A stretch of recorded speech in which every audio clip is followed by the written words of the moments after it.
Bismillahirrahmanirrahim. Assalamu alaikum. Maşallah. Assalamu alaikum. Жылқы сүйүүчүлөр. Тугандар, бүгүн биз Бишкек шаарынан Дордо 2 деген конуштан, жаңы конуштан мындай жакшы бир 2 жылкы сатууга чыгат. Актылек байке өзү маалыматын берет. Бирөөсү могу кара, биринчи, экинчи номерде данчак чыгат.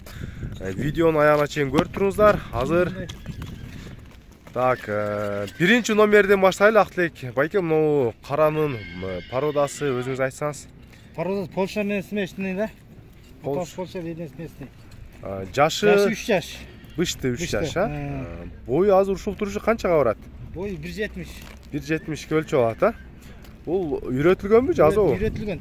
Да такшалып жакшы үйрөтүп миниш керек да. Атак миниңизет, а? Миниңизет. Мына азыр машинаны өткөрүп элди, анан калган маалыматты улайлы. Үйрөтүлгөн мингичкен. Ошондо бүгүн минип көрсөтөбүзбү же жөн эле жайдагы эле көрсөтүп коебузбу? Жайдагы эле.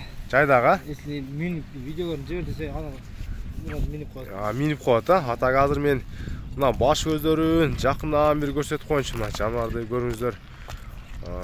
Баштары, мойнун узунлуктары. Такасы жок, а? Такаланган эмес, а? Мына такаланган эмес экен.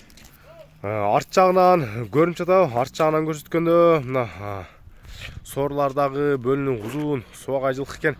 Киличка кайманаты барбы чандай ата? Кайманаты жок, ким алса кое болот. Өзү коет, а? Болду. Так, бунун баасын канчага коесуз өзүңүз? Баасы жакын эле 4700 деп коет. 4700, а?